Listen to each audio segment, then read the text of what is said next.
Memento Mori, the Latin phrase meaning remember you must die. Today's video is about why you should go to the cemetery, why you should visit, go for a drive, for a walk. And I'm at the cemetery as we speak, so let's get right into it. The first reason is to visit loved ones who've passed. And the three main ways we lose people are through a long life that was well lived, with a legacy and a lot of love and family left behind. And also, sometimes lives are tragically cut short through illness or accident. And the third type, which I'll speak of first, and then speak of the other two I mentioned. The third type is deaths of despair. Deaths of despair can involve suicide or drug overdose. And I've lost, a good friend to each of those things. So when it comes to gun deaths, 1 to 2% of them are mass shootings, which are endlessly televised. Additional 1% per category could be legal intervention, so police officers having to kill someone. About another 1% is accidents or unintentional. And 35% is homicides. But what most people don't know is that 60% of gun deaths are suicides. And so that's how I lost a friend. And one of the reasons I often come to the cemetery is to visit them. And I guess I don't want to go too much into Dear Diary mode here, but another way that another death of despair is drug overdose. And since 1999, 1 million Americans have died of drug overdoses, mainly the downers, the opioids. And I won't get into the political sourcing of that, because there's two ways you can look at this. You can blame the powers that be and the sourcing of these drugs, from the fentanyl components made in China, shipped to the cartel, and all the way up and up. The best way, instead of blaming the powers that be for the powders that be, the white powders, the little baggies of powder that are killing people in the pills, is to take personal responsibility, even though the world is very unfair. So what can you do about it? If you're an addict or a loved one is an addict, take personal responsibility as much as possible, and know what is your responsibility and what is not. Am I my brother's keeper, so to speak? That's a question we all must answer for ourselves. And so cemeteries are nice because if someone is buried, it gives you a place to visit. However, others choose to be cremated and cast in a river or scattered on the wind, which kind of brings about the impermanence, our cloud-like nature. But I still think about the friends I've lost to deaths of despair a lot. If I'm ever sitting at the red light by this cemetery, I really think, especially at night when it's pitch black back here, I gaze into the abyss. And I just think, being normal is highly underrated. Some people die because they demand to be high. They demand to feel a certain way all the way to the grave, where they persist in using drugs and alcohol to where it kills them. But having a clear sensorium is such a miracle. It's so pleasant to see the new technologies that come out just the basic package of existence. If you're blessed to be relatively healthy, relatively unscathed, we've all got a few dents and battle scars, especially if you're around long enough. But the basic package, the free package of life is pretty good if you stick around and if you take care of yourself and cultivate health, wealth, love, family. And so take responsibility, as much as you possibly can, and rely on God for the rest. So yes, a clear, clean, sober sensorium is the way. All right, so let's talk about lives cut tragically short. I'm drawing on literature for this because I'm blessed enough. Luckily, I've never lost anyone. And sorry, this is a sensitive topic. I'm not a grief expert. I'm not a counselor. If this triggers something in you, please talk to loved ones, family members, get help, get professional grief counseling, mental health counseling, because it's all good, man. You can cultivate a good life no matter what point you're starting from. And so lives that are cut tragically short. I'm going to switch my arm here. I've got this written down. I hand wrote these notes today, as you can see. So, lives cut tragically short. I say, let's think about Annabel Lee by Edgar Allan Poe and grief. Annabel Lee. For the moon never beams without bringing me dreams of the beautiful Annabel Lee. And the stars never rise, but I feel the bright eyes of the beautiful Annabel Lee. And so all the night tide, I lie down by the side of my darling, my life and my bride, in her sepulchre by the sea, in her tomb by the sea. Now that grief is fresh for him, and the imagery there, which a lot of people miss at the end, is he's going down to her tomb by the sea, of sepulchre, which I believe is a tomb that you can enter. I think an above ground one, kind of like a mini mausoleum.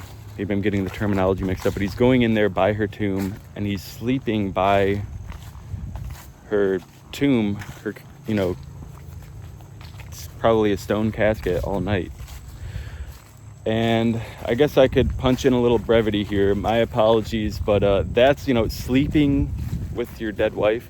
Okay, so I'm going to make a little bit of a joke because I heard this from Criminal Minds. There's an episode where this guy was a necrophiliac, which is kind of hinted at that Pose thing. Loving a dead person, so to speak. Quote, loving. So there was this necrophiliac serial killer, and he called his love for the dead. He said, come on, everybody likes to crack open a cold one. So, make of that what you will. But anyways, it's a bit of that going on in the Poe poem. But on a more serious note, that grief is fresh to where, now put yourself in that situation. Imagine going out to the cemetery and sleeping by the grave of your lost loved one all night, which I've heard of practices where people do that, like as part of the funeral ceremony. I've heard where they have sleepovers in churches. I've heard it's more of a deep south thing, but maybe it's just a one-off story, I don't know. So I'm not judgmental about anything. I'll try and block the wind here. I'm not judgmental about anything regarding death or how people process grief, but if it goes on too long, it's good to use your network of loved ones, connect, get help. So, on the note of literary grief, there is Stephen King in the Pet Sematary, and this one, man, the Pet Sematary book is that's why he is the horror author. He went all in on that one. It's one of his craziest books. But in Pet Sematary, a little boy is tragically hit and killed by like an 18-wheeler. Terrible. And the family is just devastated. And I know the deaths of children can sometimes tear a family apart, which I have a solution to, according to another story I'll get to. But sometimes it just tears people apart. And they initially bury him in a regular cemetery, but then they learn of this magical pet cemetery. I think that's the part of the cemetery I'm actually in right now here. They have an actual like pet cemetery for some reason in the back. I was trying to find the least windy, least populated position to talk, because a guy walking around a cemetery with a selfie stick camera and a little black journal, you know, might raise a few eyebrows. So I'm in a secluded spot in the pet cemetery, and after learning of this pet cemetery, this magical like Indian burial ground that can resurrect the dead that are buried there, he sneaks into his local cemetery and he digs up his son's body. And Stephen King describes this in such detail, like literally a how-to of how to climb the fence, bring the material, try not to be seen. It was like, dude, that is such a scary thing to imagine doing, going to a cemetery at night, not to mention like digging 6 feet deep. But there's so much truth there when the grief is so deep and you really want them back. And I guess I won't go into the gory details, but just, yeah, when the rot sets in. And I will say death is grotesque, especially if someone dies by a bad accident or the decay that sets in and such. And I think Halloween is a cheap commodification of death. It's something people don't like to talk about, but then they put all these gory masks on and they make light of it. But when it comes to, I see some of the masks are grotesque because death is off-putting. Even seeing a smashed squirrel or a rabbit. So I understand the kernel of truth in what Halloween has become, the cheap commodification of death. And also the candy, I feel like, has like a YOLO aspect. Like, you only live once, so you might as well eat a bunch of candy. Some people like nose candy and it kills them.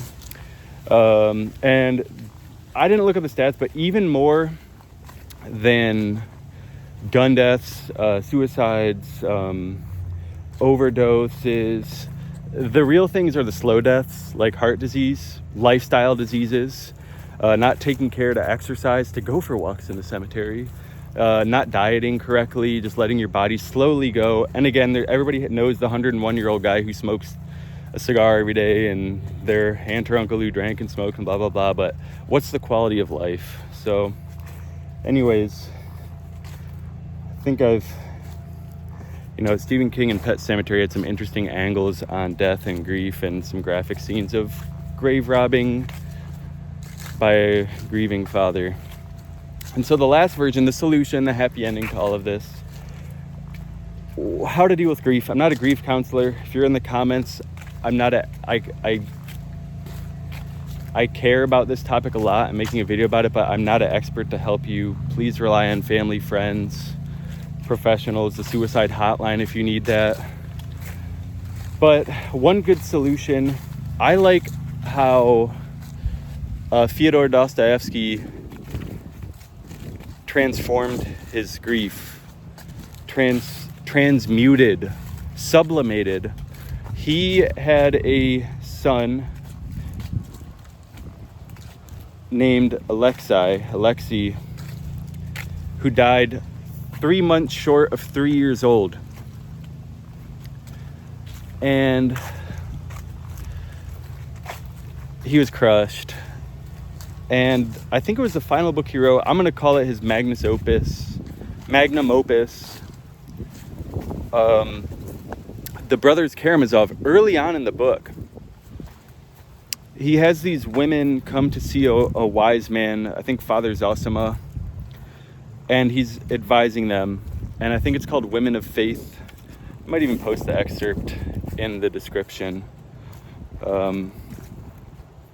So,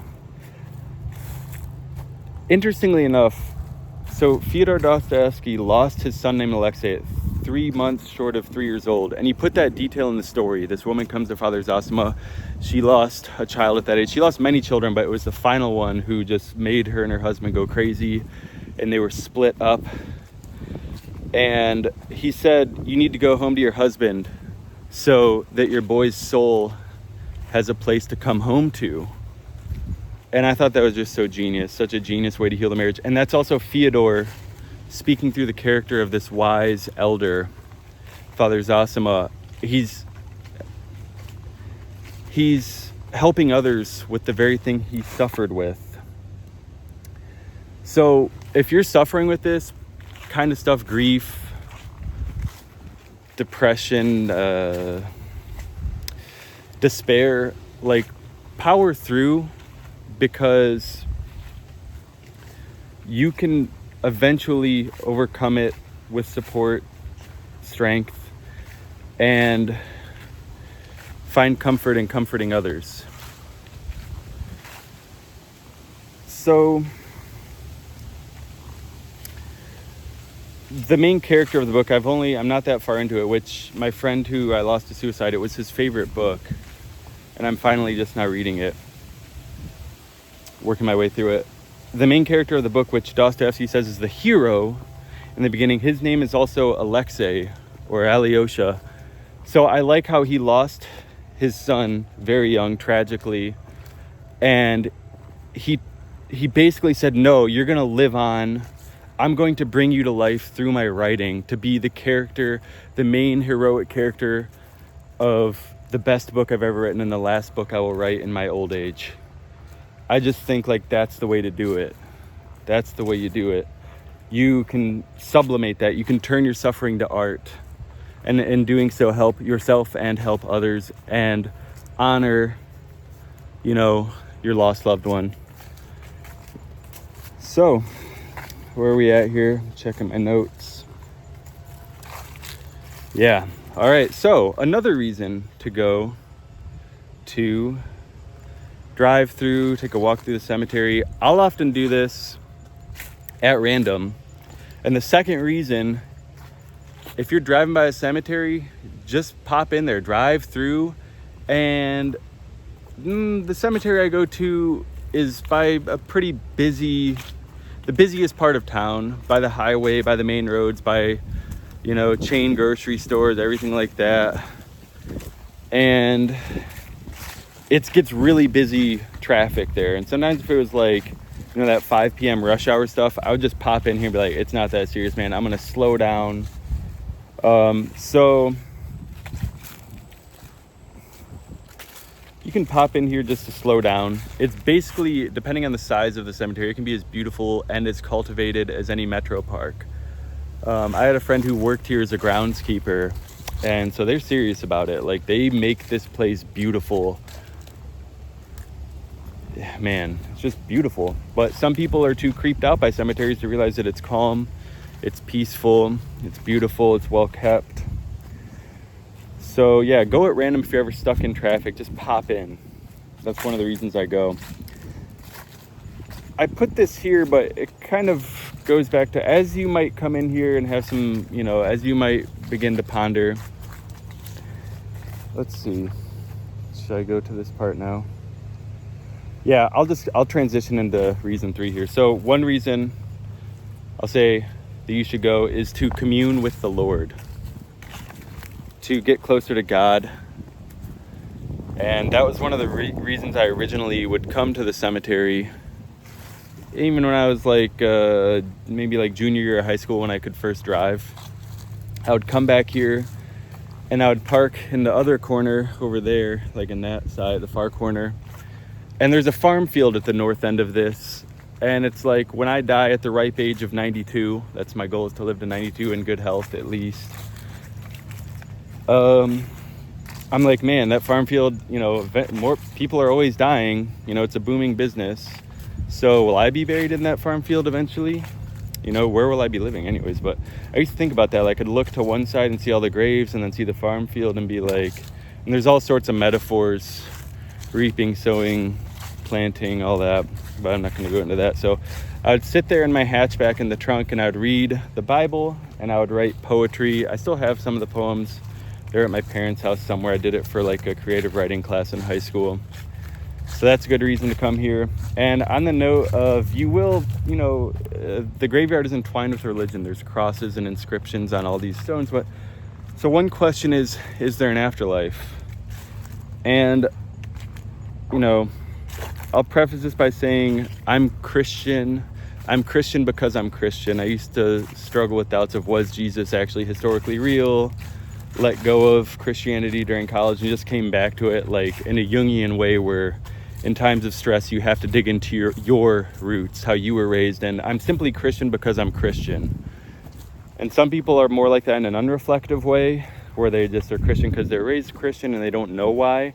I don't know why either, but it's just I simply am because I am.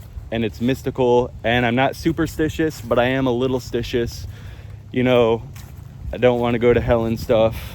And it seems like a pretty good deal, and been baptized and all that. Infant baptism again in high school by my own choice, but I'm definitely on the spiritual odyssey, but I'm Christian. I think many thoughts, and so bear that in mind when I say this. Is there an afterlife? I say live as though there is. I'm trying to block the wind. Live as though there is, as in be good to people. Like, don't think you can just do a bunch of terrible stuff and then sign off and you're gonna have comforting nothingness forever. Live as though there is an afterlife, and you will be judged according to your actions or forgiven by the grace of God. Live as though there is, man. Because life definitely goes on after us, for sure, on this planet. We know that for sure, because we've all known people who have died and our life goes on. So there's a life after us, but is there a spiritual afterlife? I'm going to get to an interesting point here. Live as though there is not. You know, this is it. This is all there is. And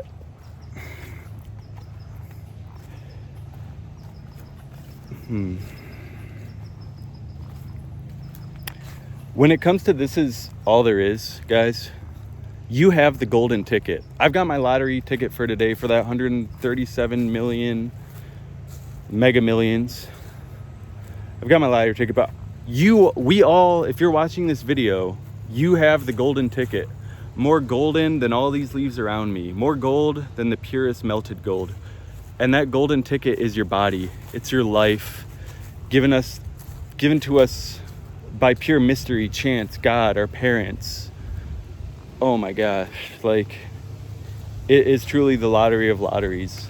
To see, to hear, to touch, to smell, just everything. To have the technology, just wow. The golden ticket, guys.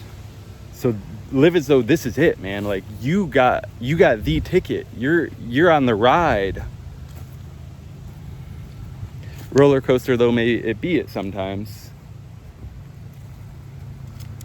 And yep. So, on that being said, is there not an afterlife? Nobody knows for sure. Live as though there is and live as though there isn't, for the best reasons in both cases, as I've said. Live as though there is. Be good to others and yourself. You know, leave the place better than you found it. And leave it when it's God's time for you in old age and in, you know, good health. A long life of good health that you cultivate by your choices. And, you know, live as though there isn't. This is it, guys. Like, there's no guarantee of a great beyond. And if you hang your hat solely on that, put all your eggs in that basket, you might miss out on this. And so, regarding that, how can I be Christian and say that tis or tain't? How can I be Christian and even say that maybe there is, maybe there isn't? Well, it's because, God forgive me, how can the painting understand the painter? We're seeing how advanced technology is getting and the simulations that can be created in AI. Who's to say we're not some cosmic version of that? And that doesn't reduce the value of life by any means. I'm not saying that in like some nihilistic way. It does count. This does matter. This is real as far as it goes. And it's also unreal, but that's more like Eastern and Veda stuff. Even Poe said, all we see or seem is but a dream within a dream. So, how can the painting understand the painter? How can we'll block the wind. How can the computer understand the programmer? How can the bridge understand the engineer? And one painting I would look at in particular is The Lady of Shalott. or The Lady of Shalott by, got the name written here somewhere. I'll link it below. I'm going to probably link some nice things below for y'all. And in terms of all these sources, it came to me in a dream. Those are my sources. It came to me in a dream, guys. That's my source if you want to cite it. I might put some sources below, but Google will verify much of what I'm saying. So it was John William Waterhouse painted The Lady of Shalott, and oh my gosh, it's one of my favorite paintings. There's a song that goes nicely with it, but I'm not even going to say that song because I don't listen to sad songs anymore, guys. I do not. One way to cut out despair, don't listen to sad music. Which brings me to, don't play into the blue man's hand. So, what does it mean, don't play into the blue man's hand? We must acknowledge pain, suffering, grief, and death. We must honor those thoughts and feelings. Use discernment to know when to indulge emotions and when to be stoic. If visiting the cemetery takes you to a dark place mentally, then you mustn't play into the blue man's hand. Who is the blue man? Depression, sadness, grief, despair. Don't woe is me your way into a stormy state of mind. Snap out of it. Wake up. Wake up. Snap out of it. Talk to loved ones, eat right, exercise, and no more sad songs, y'all. I don't want y'all to walk around all moping like Eeyore. Oh, well, I guess woe is me. But no, I mean, I'm not making light of mental health. If you need sadness, we must honor that. It's only by grace that I'm having a good day myself. And obviously this video is rooted in suffering that, of all the topics I'm talking about. I'm honoring all those things by even making this video and posting it in a respectful, meaningful way. So commune with the Lord, bring your Bible to the cemetery, read it, find maybe bring a folding chair, maybe read in your car, bring your Bible, journal, write poetry, even if it's silly rhyming poetry. Just come out here and commune with the Lord, read the Bible, write poetry, journal, all that great thing to do at the cemetery. Listen to music. I'm gonna, when I pop in out of traffic, I'll put a nice little graveyard playlist below. Not mopey stuff, just stuff that's soulful, and enriches life, and is just very beautiful, folksy, soulful music. All right, what else? I think that's about it, y'all. Oops, oh man, I tore my journal a little bit, whatever. Nice $30 journal I have torn at the bottom bindings, but just ever so slightly. Whatever, man. I think I got it all, y'all. So I'm gonna pause and reflect here. Yeah. I think I got it. I think I got everything, y'all. I might put more stuff in the comments if I think of anything else, or in the description. So thanks for watching, guys. And it's a beautiful day. Beautiful day in the cemetery. God is good. I feel good. It's warm here in Ohio. So beautiful.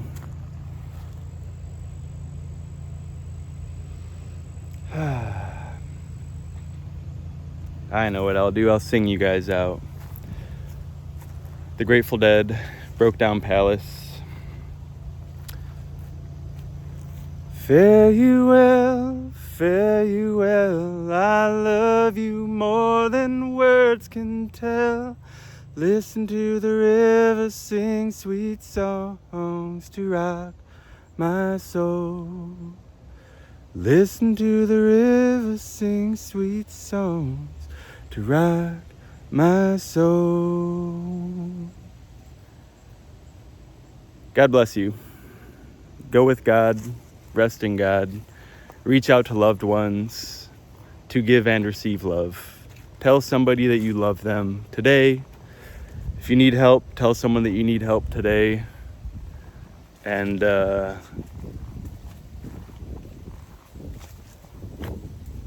out, go forth in love, go with God, guys. Thanks for watching.